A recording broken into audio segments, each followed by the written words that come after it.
Bismillahirrahmanirrahim. Assalamualaikum warahmatullahi wabarakatuh. Salam sejahtera untuk kita semua.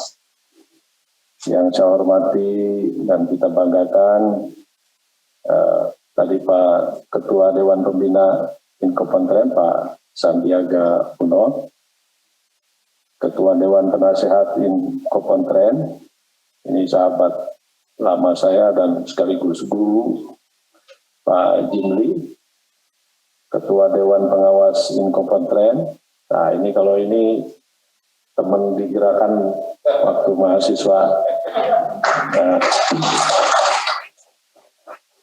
kerjaan kita dulu ngumpet dikejar-kejar tentara.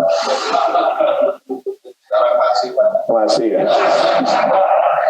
Ini Bapak Ferry Julianto dan Ketua Umum Inkopontren Pak Muhammad Sukri, dan tadi ada Kiai Haji Anwar Malik sebagai salah satu pendiri ya dari Inkopontren ini. Pertama-tama saya ingin mengucapkan selamat ya atas pelantikan dan pengukuhan pengurus dan pengawas induk koperasi pondok pesantren periode 2021-2026. Saya selama jadi Menteri Koperasi sekarang lebih banyak ke pesantren saya.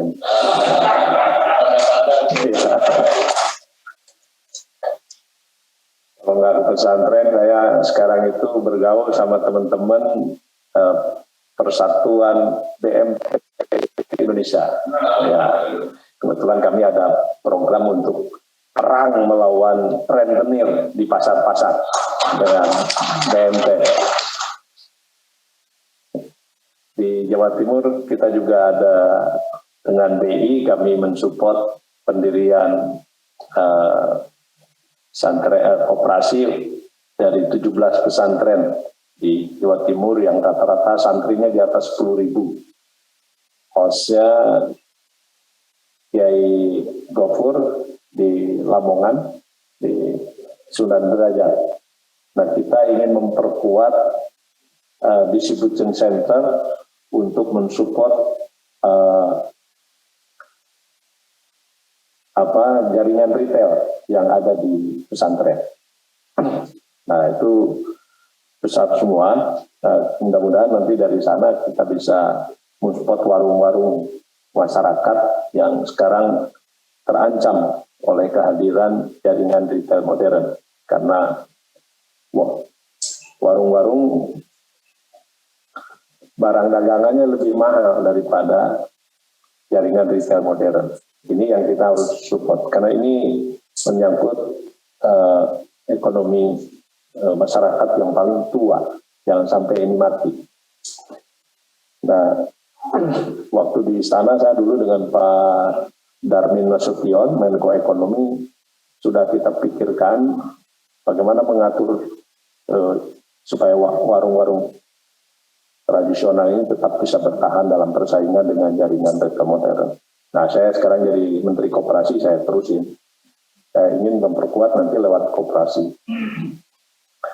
Nah, sebagaimana tadi disampaikan oleh Profesor Jimli, saya ingin meneruskan semangat untuk membangun ekonomi syariah. Jadi di Undang-Undang Cipta Kerja, saya kira kita udah masukkan tuh Pak Jimli untuk memperkuat koperasi syariah. Ya. Nah, saya supaya kelihatan jadi menteri, saya bacakan aja teksnya.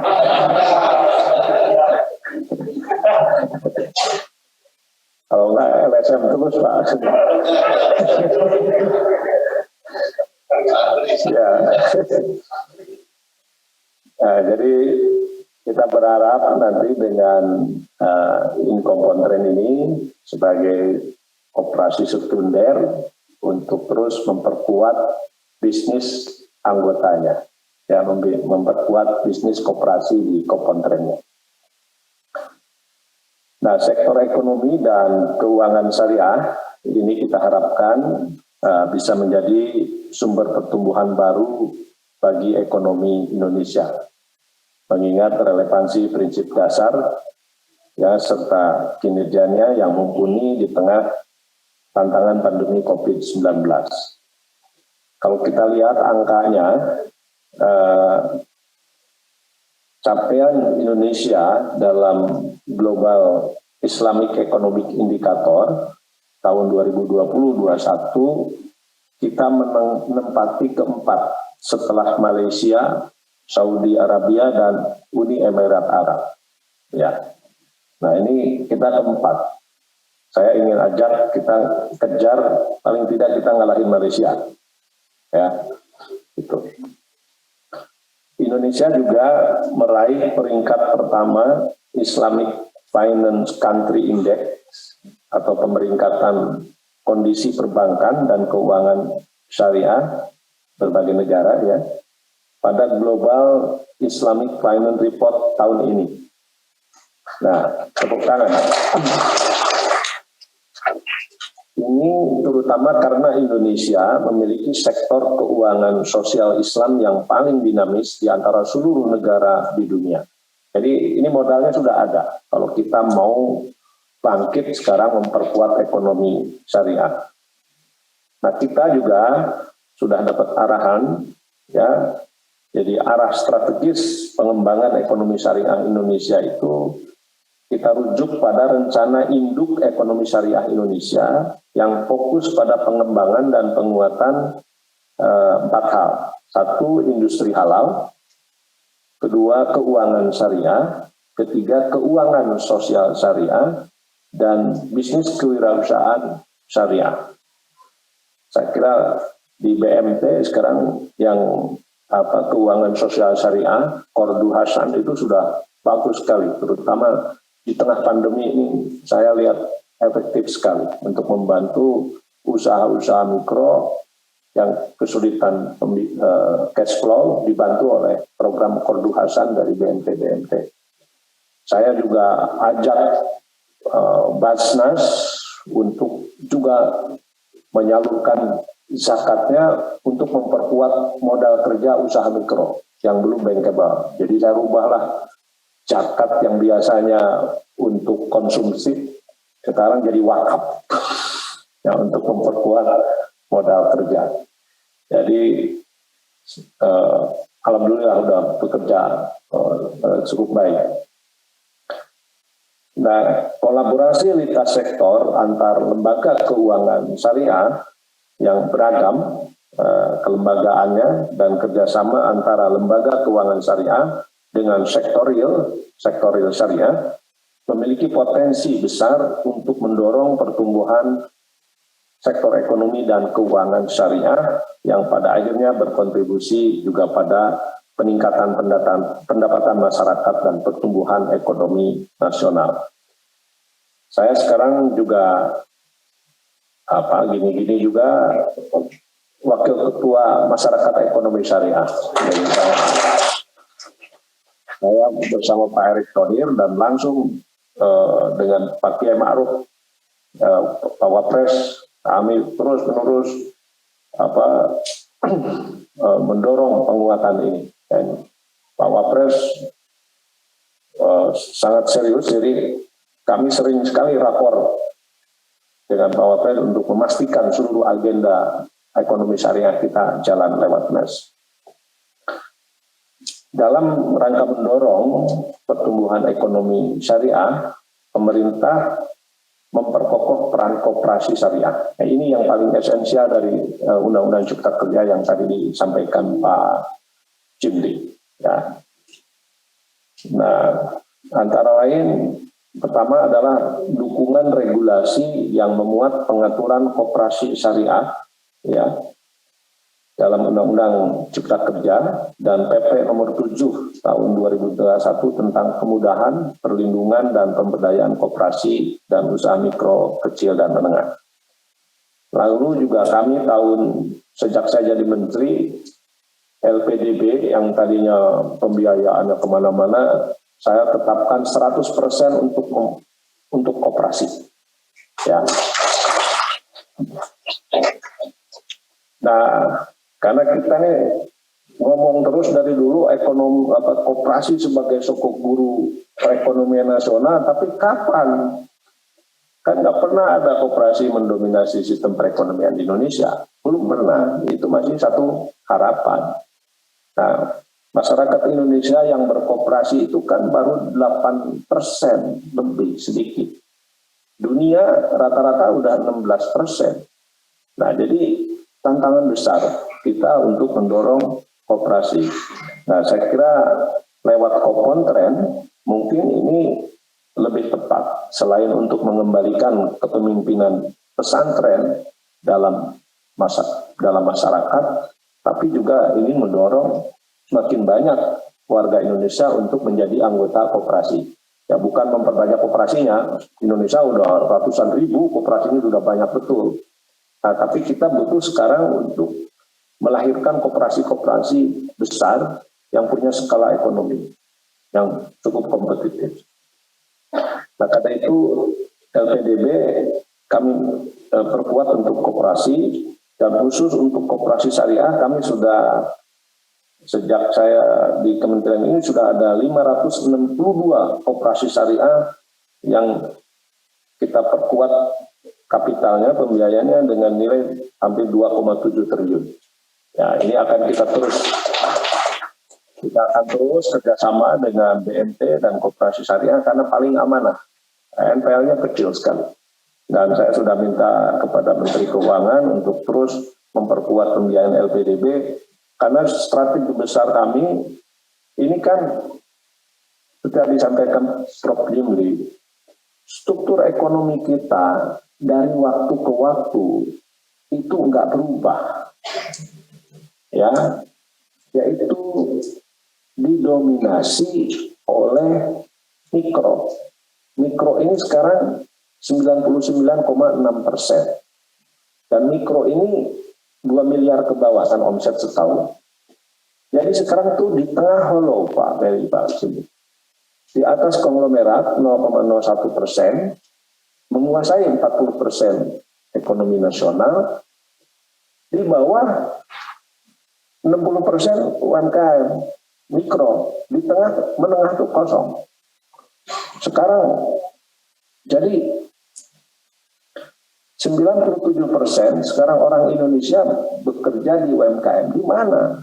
Itu di sektor mikro, yaitu di sektor informal, di sektor ekonomi subsisten, ekonomi keluarga. Nah, kalau ini kita biarkan terus-menerus, ekonomi kita rapuh. Nanti gap antara mikro dengan usaha besar dengan konglomerat akan makin besar. Nah, karena itu saya punya strategi besar bahwa yang mikro-mikro ini harus diklastering masuk ke koperasi sehingga masuk dalam skala ekonomi. Nggak bisa lagi usaha-usaha kecil perorangan itu dibiarkan. Pastikan.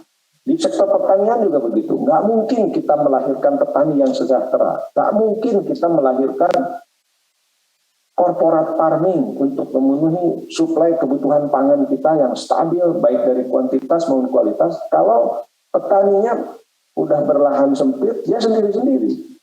Nah, sekarang dengan konsep korporatisasi petani kita dorong mereka berkooperasi, kita konsolidasi petani-petani kecil perorangan dalam skala ekonomi. Kami sudah ada exercise, sudah ada piloting misalnya di Lampung, kami coba petani-petani kecil bisa membangun kebun pisang untuk ekspor skala 400 hektar, karena itu minimumnya.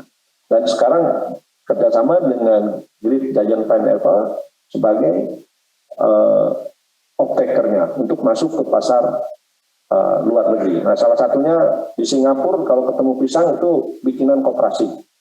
Ya. Di Bandung kami juga sedang memperkuat koperasi Al-Ittifaq di Ciwidey. Nah, koperasinya ini dari segi bisnis modelnya ini relatif baru, Pak Sukri.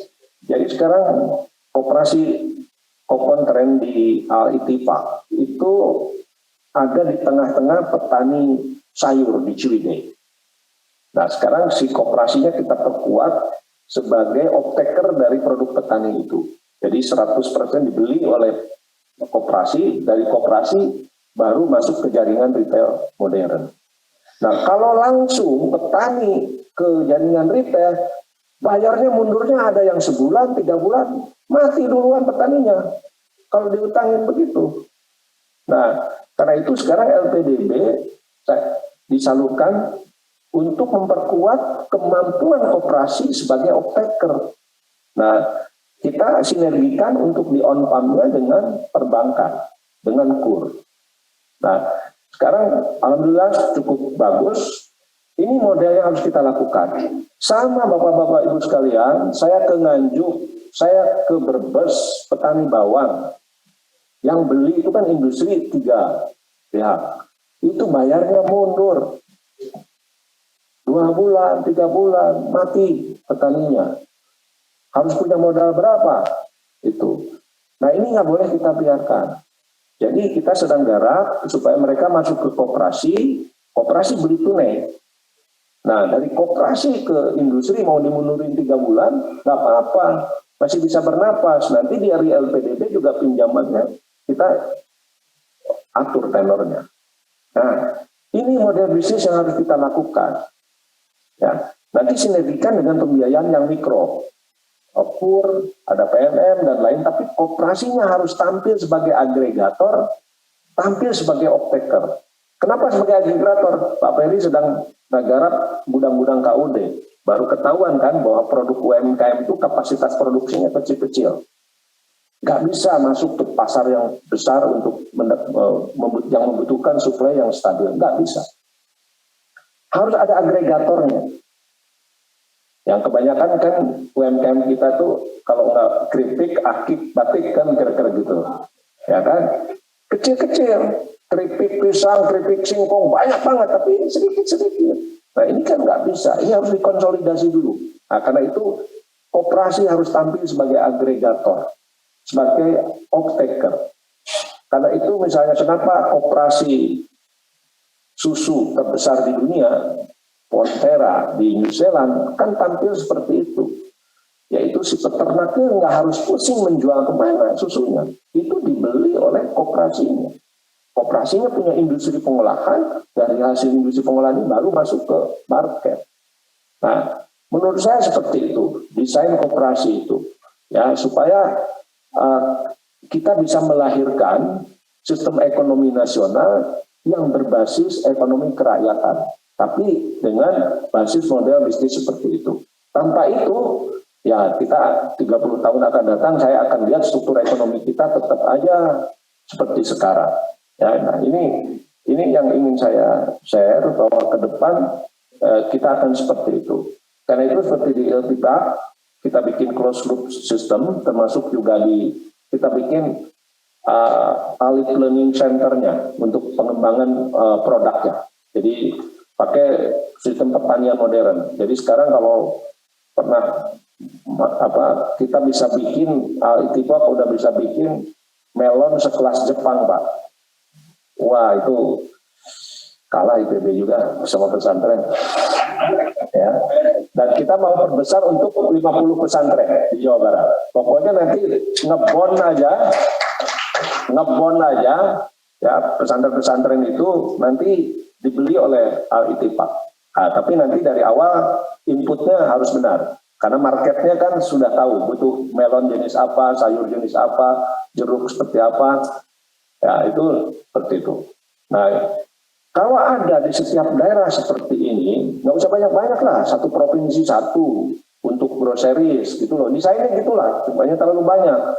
Misalnya kemarin banyak pesantren dari Sukabumi segala macam, enggak, saya bilang saya mau perkuat Al-Ittifaq, anggota yang lain nanti gabung di situ. Silakan memproduksi karena hari ini marketnya sudah membutuhkan 56 ton per hari sayur. Nah, baru terpenuhi 6 ton. Jadi, nah sekarang di Lampung sudah ada 6. Ya pokoknya kita akan perkuat terus kemampuan kapital Al-Ittifaqnya sebagai off-taker. Nah, untuk modal kerja di kebunnya saya dorong KUR masuk ke situ. Ya, jadi sinergi nanti dengan bunga 3% sebagai off-taker dengan bunga 3% untuk masuk ke pasar itu masih sangat kompetitif. Nah ini yang kita desain kita. Nah sehingga kalau misalnya setiap daerah nanti ada seperti itu, tidak hanya untuk sayur, nanti untuk ternak, untuk ini. Nah kenapa saya bicara terus produksi? Karena kita tuh lemah di produksi. Kita nanti hanya menjual produk Cina kalau nggak kita perkuat di produksi. Di online pun sekarang UMKM banyak yang jualan dari produknya Cina. Karena itu Prof. Jimli kita harus mengubah dari sarekat dagang ke sarekat produksi. Ya, persarekatan itu kan koperasi lah, ya kira-kira gitu. Nah ini kita harus perkuat dari ini. Nah, saya balik lagi ke teks anak. Kita sekarang memiliki 27.722 pesantren, ada 4,2 juta santri. Nah ini kan potensi bisnis yang sangat besar kalau kita bikin closed loop system tadi. Ya, ternyata bisa. Ya, nah karena itu kita juga memiliki 2.439 unit koperasi ya, kopontren. Ya ini juga cukup besar. Cuma nanti yang aktif Pak Jabadi berapa ya? Jadi terus kita harus bina. Kita nggak perlu banyak, tapi kita perlu yang besar yang bisa kompetitif. Menurut kami, Kopontren memiliki potensi yang besar untuk menjadi salah satu kekuatan ekonomi umat. Ya, jika kemampuan manajerial, modernisasi jaringan usahanya ini terus dikembangkan. Nah, saya keliling ke pengurus-pengurus koperasi. Wah, kesimpulan saya, koperasi sudah mengalami penuaan, proses aging. Ya.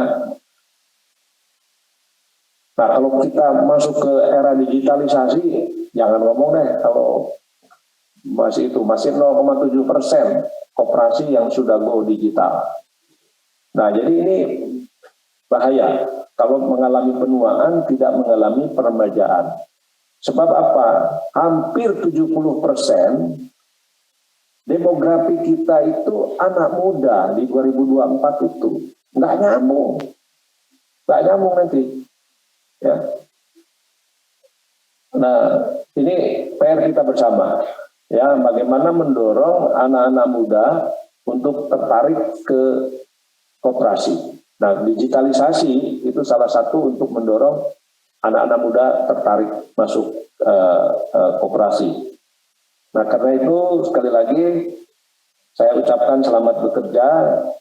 Semoga pengurus dan pengawas Inkopontren ya dapat membawa Inkopontren semakin berkembang dan modern, mendorong potensinya sebagai holding. Nah, jadi Inkopontren ini mestinya kan sebagai koperasi sekunder, sebagai holding untuk memperkuat bisnis anggota dari para kopontrennya itu sendiri.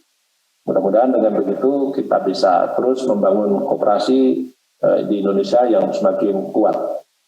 Nah, insya Allah kami juga di kementerian terus mengembangkan model-model bisnis koperasi, karena sekali lagi saya melihat bahwa kenapa koperasi itu justru koperasi-koperasi yang besar itu tumbuh di negara kapitalis, di Amerika, di Eropa, padahal kan cocoknya koperasi itu lahir di sini.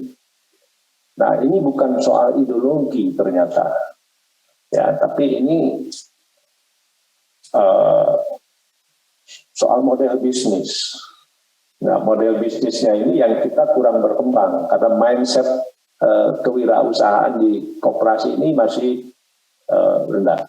Yang memprihatinkan itu banyak koperasi simpan pinjam yang sekarang kapitalnya makin kuat sehingga over likuiditas dan membatasi iuran anggota. Kan cukup aneh, ya. Ya, di Kalbar itu udah semua kredit unionnya sudah membatasi simpanan. Karena waktu saya analisis Kenapa itu terjadi? Rupanya memang tadi, koperasinya semakin kaya, kapitalnya makin kuat, kegiatan usaha anggota stagnan.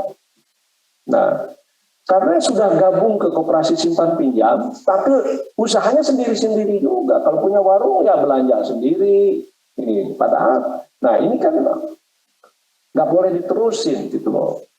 Ya, nah artinya konsep bisnisnya kita harus kembangkan. Nah kami akan terus-menerus mengembangkan model bisnisnya supaya koperasi tidak kalah bersaing dengan korporasi yang terus melakukan inovasi bisnis.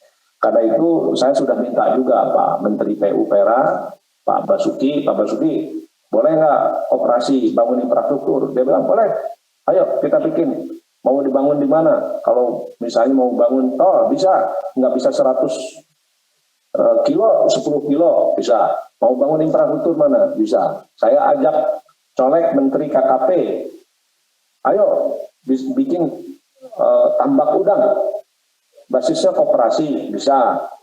Nah, kita akan buka semua peluang untuk koperasi untuk masuk ke sektor-sektor real, sektor produksi.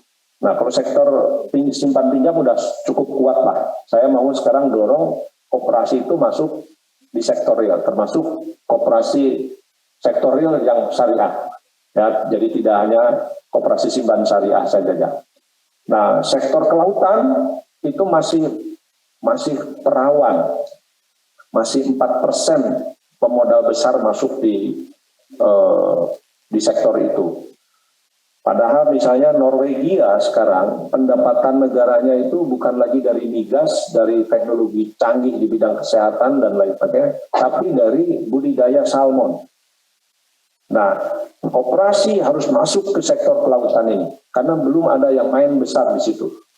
Nah, itu salah satu keunggulan ekonomi domestik kita, mulai dari budidaya, tangkap maupun rumput laut. Karena itu di Undang-Undang Cipta Kerja sekarang saya kembalikan lagi bahwa tempat pelelangan ikan itu boleh dikelola oleh koperasi. Ya, oleh koperasi. Nah, karena selama ini para nelayan tangkap itu selalu dicurangin oleh TPI.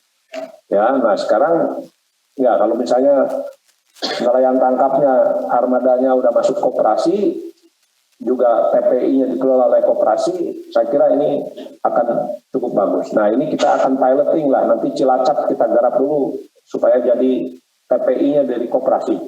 Ya, nanti apa nih dari Jawa Timur, ayo kita konkret saya sekarang bikin langsung garap begitu. Saya bukan mau lagi berwacana, repot kalau wacana. Ya, oke. Itu saja, terima kasih. Wassalamualaikum warahmatullahi wabarakatuh.